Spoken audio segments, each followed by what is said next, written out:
Hello and welcome to Gardening at 58 North. In this video I'm going to explain why it's so difficult to grow certain plants in Scotland and how challenging our climate can be for growing. I've decided to make this as the last 3 days has been particularly bad here in Scotland. As you can see, it's heavy sleet at the moment, so it's a combination of rain and snow starting to flood some of the lawns around here, and there's actually a layer of slush starting to build up on the plants.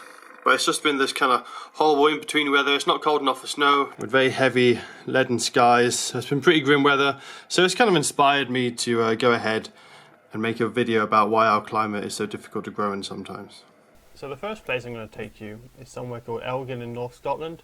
Now the video itself is actually going to be north of Elgin on the kind of coastal fringe that you can see just above it. I filmed this a few years back, and it was taken on the darkest day of the year. And I took the video just to show you how low the sun is in the sky on the darkest time of year in December. It also shows how weak the sunshine is, and the sun only comes up for a few hours at a time over the winter time, and when it does come up it really just stays hugging on the horizon. So if you have any kind of large houses or hills in the way, you're not going to get any sunshine for sometimes a few months at a time, depending on where you are in Scotland. And that sun that does shine through your windows is so weak that it does very little for any of your houseplants. So I'm having to re-record the narration on this because the wind noise was actually so bad I'm unable to really broadcast it with the original dialogue. But here I am in North Scotland in my parents' garden. As you can see by my watch, it's actually midday at the moment, just after 12 noon, and it's the 22nd of December, so it's the darkest day of the year. Now, I'm going to pan around to the side. You'll see that's actually the midday sun. It's barely above the houses, just across the street. The sun is so low here in North Scotland that it really stays at the very low level, right next to the horizon. Even at midday, the sun is very low against the horizon. And before now and after now, it would actually have been behind the houses, giving complete shade. Now, at this point, I'm demonstrating my shadow, which is about 15 meters away from me. You can see there, I kind of wave in a minute to show you that's my shadow. The sun is so low that most shadows are about 20 or 30 meters long, and that's at midday, so you can imagine how long your shadows are first thing in the morning or last thing at night. Next, I pan the camera around to show the amount of shade that these shadows can cast. So my parents' house is a bungalow, so it's only one level. You wouldn't think it would cast a lot of shade, but you can actually see it's shading the entire garden even though it's midday. So earlier in the day and later in the day it would be even worse. And at this point in the video, I'm showing the shadow along the side of the house, and what a steep angle it's at. It's almost at 90 degrees. Now, one nice side effect of having the sun so low in the sky is we get a very low angle on the sunlight, and that means it's very common for us to get rainbows here in Scotland, and the rainbows are available at any time of day, whereas in other places in the world it's only the morning and the evening that they come. So this next video I'm about to show you is just early in the morning, just after sunrise. Sunrise tends to be 9 o'clock, and it's just to show how late the sun rises in winter. This is north of Inverness and north of Aberdeen, similar latitude to Moscow and Anchorage. It's currently almost 10 o'clock in the morning.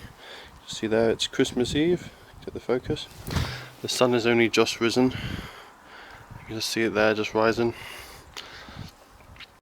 So I've now shown how dark it is in the winter months, but next I'm actually wanting to show you some charts just to compare how our sunlight levels compare with other places in the world. This doesn't show intensity, unfortunately, and intensity of the sunlight is probably almost as important, if not more important, than the amount of hours of sunlight. But this is an indication of how cloudy our weather can be and how little sunlight we get. So first of all, I've given you 3 places from Scotland. One of the worst places is Fort Augustus, which you can see on the left. That is worse for sunlight levels, that is. It's a very wet part of Scotland, gets over a metre of rain every year. As you can see, it barely gets over 1,000 hours of sunshine per year.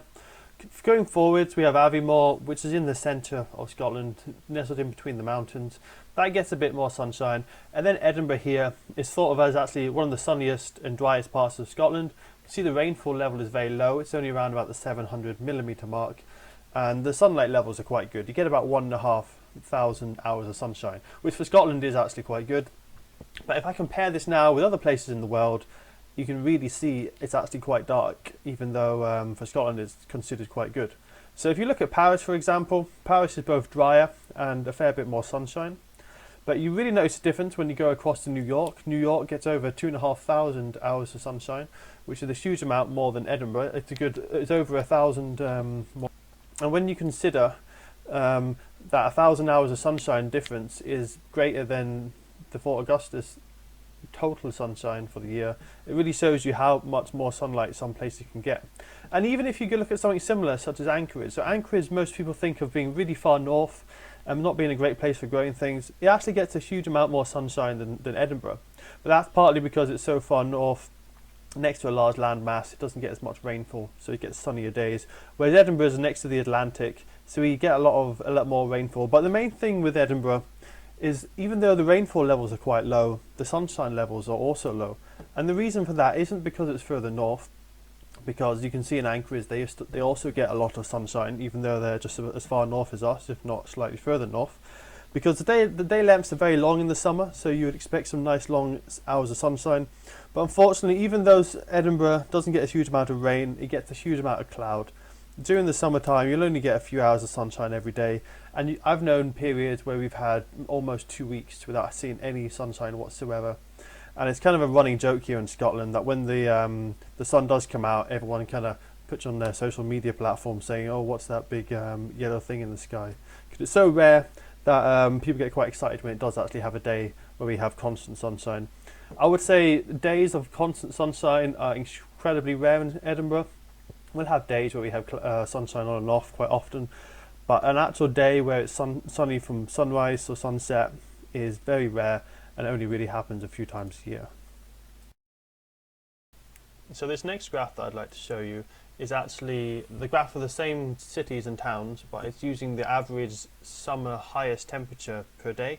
So for example, I'll take Fort Augustus here. On average, most maximum temperatures during the day will get to about just above 18 degrees. Some days you might get up to 20, other days it might not even get up to 16 degrees, and obviously the rest of the time of the day it's quite a bit colder than that.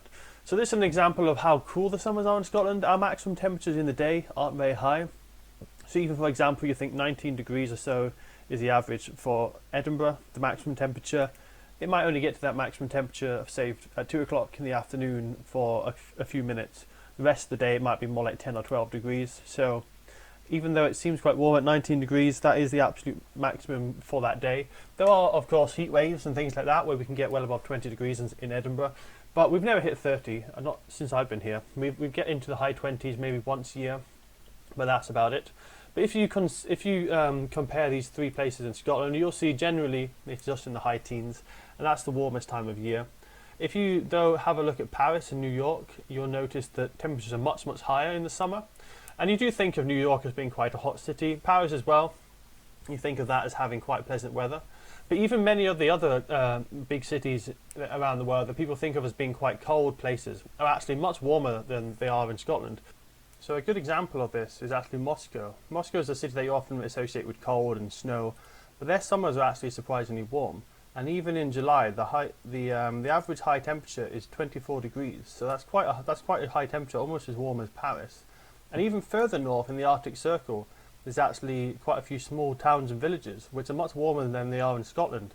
And the reason for that is because up there, even though they're right next to the North Pole, some of these towns are quite far away from any sea or body of water, where Scotland is surrounded by the North Sea, which is a moderately cold body of water. And so in the summertime, our temperatures are kept a little bit lower because of that. Now I put this scale, instead of having 0 at the bottom, I've had 10 degrees Celsius put at the bottom. The reason for this is the 10 degrees Celsius mark is around about the temperature that plants can start growing at. Anything below this, plants just kind of hibernate, they just kind of stop growing. I put this in just as an example because during the night time in Scotland it's quite often below 10 degrees, and that really slows down the plant's growth. The plant will stop growing when it gets to that temperature and won't begin growing again until it's above 10 degrees in the daytime. So in Scotland we get a lot less hours where the plants can actually grow. When the plants are growing, it's not really at the optimum temperature. It's only around 18 degrees. If you've got something like tomatoes or something more tropical, you really need those higher temperatures for good growth. So next I'm going to talk about the minimum temperatures. I don't have a graph for this, but that's because I've taken them from different months. It's just an example of when the last frost is, so you can know it's safe to put plants outside without the frost killing them. So I haven't got all the data for all the cities, but I have for most apart from Fort Augustus. So starting with New York, in May time, the record they've ever had, the coldest temperature ever recorded was 0 degrees in May, So you can guarantee you can plant stuff out in May, no problem. You can probably also do it in April without too much of a risk. That's the absolute minimum they've ever recorded in the last 100 years or so that they've been recording temperatures there. Same with Paris, May is 0.1, is the coldest ever recorded. However, if you go to Edinburgh, the coldest ever recorded temperature in May was -2.5. So that really shows that it is possible to get very cold in May. Now on average you probably won't get -2.4, that's the coldest that's ever been recorded, but it is quite common to get quite a hard frost in Edinburgh in May time. So it could get down to -1, once or twice in May on an average year, which is really quite a big issue, because if you're growing anything outside you've got to wait till June until you can be guaranteed that there's not going to be any more frost. And to take it even more extreme, going up to Aviemore, the coldest ever recorded temperature for May was a very cold -5.1. So you can imagine any plants you put out that isn't frost hardy would be completely decimated if it did get that cold. But on average, they do get quite a hard frost in May. So even though it might not get -5 every year, it certainly gets down to -2 or 3 quite often in the meantime. So there isn't actually any months in Aviemore that isn't at risk of frost, because their coldest ever recorded temperature in the warmest month, which is July, it was -1.1. So that shows that if it is an exceptional cold snap, you can still get frost at any time of year. And the coldest recorded temperatures in June and August, which most people would think of as summer, was -3 for Aviemore. So even on an average June and August, you wouldn't be too surprised if you did see just a very slight frost of maybe 0 degrees or -1. And I've certainly seen a frost on the longest day. I remember there was one year I camped on top of a hill to watch the midsummer sun come up, and up that far north in Scotland the sun only sets for a few hours. You wouldn't think a few hours would be long enough for frost to come in, but I woke up in the morning just a few hours after the sunset and there was actually a frost. So it's incredible that you can still get frost any time of year in much of inland Scotland, and that just means that you really have to be careful. You can't grow anything like tomatoes, or anything that can't take the slightest touch of frost will be killed off quite easily. I've just been showing you a few photos there of a cold snap we had back in April, and a video as well. That's just to show Edinburgh. That was the very end of April, almost May, and even by then we were having heavy snowfall. So it really, as I say, the weather is very unpredictable here in Scotland, and you just don't know what it's going to do really. Now, as an example of how unpredictable the Scottish weather is, this is the same scene that I filmed at the beginning of the video, and in the time that I've been editing this video, as you can see, the weather's changed quite a bit. It's no longer sleeting, it's now actually snowing, and it's also starting to lie on quite a lot of the ground. It's still quite slushy on the tarmac because the tarmac's got quite a bit of warmth, but if you look down on the grass where before there was a layer of slush, it's now starting to accumulate.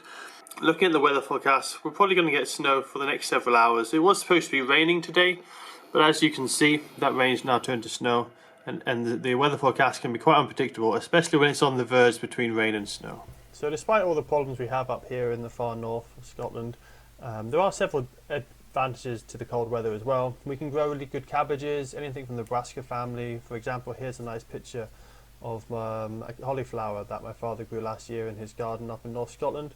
So although we can't grow certain plants, there's many other plants that do very well, such as lettuce, and anything that struggles in the hot summers and goes to seed very easily, we can normally grow much better here in Scotland than they can elsewhere.